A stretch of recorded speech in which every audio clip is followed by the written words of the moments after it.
I wanted to explore this broken people and the possibilities of them having a second chance in life on their mature years. I found that interesting because often people that are troubled are told to stop gambling, to not just stay home or something like that, to not be emotionally available, and I find that very sad. So I think I wouldn't have been able to express this before I wrote the script, but that's what it ended up being. I started writing, I just knew that these two characters would run into each other in a class reunion, and she would get away and he would follow her, and he wouldn't. I knew that he was suffering the beginning of dementia, but I didn't know more than that. So that raised many questions that I had to answer myself through writing. And did the story change at all through the scripting process? Like, is it very different to what you originally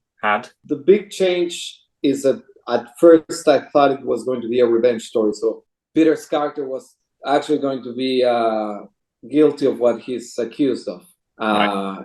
And the question then was going to be whether she would take advantage of her position, and what would that morally mean.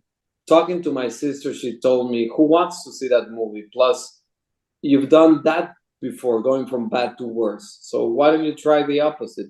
Obviously, casting was very important. Did you know from the beginning what sort of actor that you wanted to have in mind? Did that inform the performances, the style of the film at all? What was the casting process like?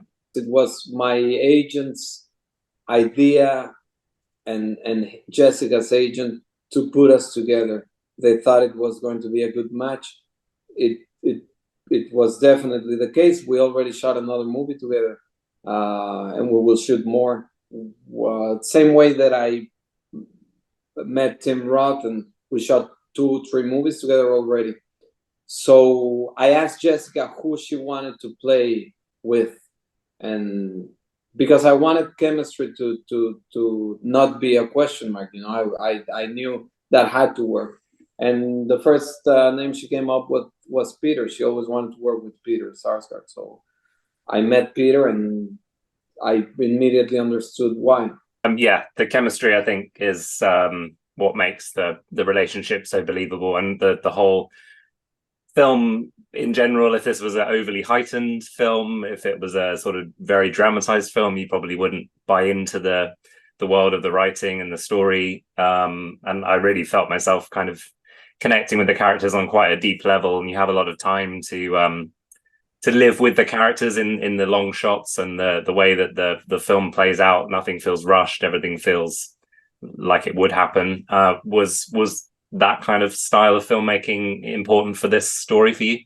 But thanks for saying all that.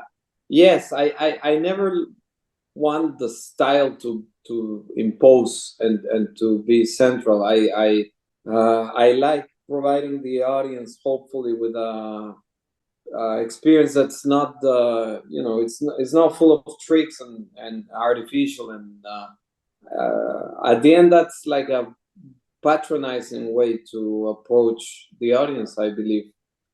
So I like just giving the actors and the audience a lot of space.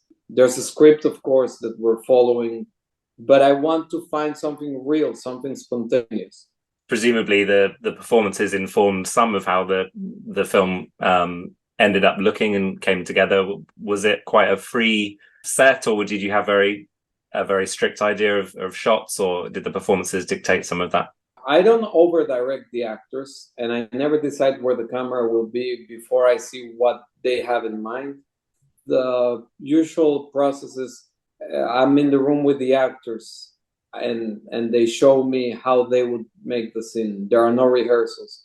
If I agree on what they're doing, which is in most cases, I'm surprised because they're doing what's on the page, but they're doing it in a way that I couldn't have imagined. Then I decide where the camera should be and whether I'm cutting or not and all that. You have your fingers in a lot of pies with this film in terms of writing, directing, some producing and editing. Is that something that you're particularly passionate about when it comes to films, or is that a process of necessity, or do you actually enjoy all of those aspects? It started as a necessity. I just wanted to be a director at the beginning. Having said that, I always looked up to directors that wrote their stuff. So for me, that wasn't even a question. And then producing was a necessity. But I learned that if when I'm writing, I kind of know how I'm gonna shoot it, approach it, and if it's feasible, doable or not. It's much better than just being the dreamer that will not then go knocking on doors and say, please produce my film. So I'd rather be in control. And of course, I have a wonderful team that, it's not a solo show, but I do enjoy now. It took me many films to embrace all aspects of it and to be able to say I actually enjoy even producing. Do you find it easy to kind of detach yourself once the film is out there, or are you going to all these screenings and festivals and are you there in the audience kind of watching and enjoying, or do you prefer to kind of let it be out there and not focus too much? I never watched them again because right. I watched it during post-production and editing and sound design. I had enough of it, but I do enjoy the premiere and maybe one more time with the actors to sit through it. It's a way of celebrating the hard work, and I do like going to festivals and even to regular screenings and see how people react. But I don't sit through, I don't watch it. I find it very, very, very, very boring. Right. For me, and I'm puzzled when directors watch their own movies. I'm like, I don't know what that says of the brand. It's very, I don't know. I find too much vanity into doing that. You mentioned being a film fan yourself. Are there any particular ingrained influences or inspirations that when you were a young filmmaker have followed you through your career, or any particular films that you think back to regularly that you grew up with? Well, my favorite filmmaker is Luis Buñuel, that shot his best stuff in Mexico. So yes, Viridiana, Los Olvidados. The big names, Bergman and Bean Benders, especially The Wings of Desire. And I love Alan Clark and Mike Lee and John Cassavetes and the Italians. I love Pasolini. That's why my company is called Teorema, my production company. And you mentioned working on a next project with Jessica Chastain. Are you able to say anything about what that may be, or are you able to say when that's going to be in the works?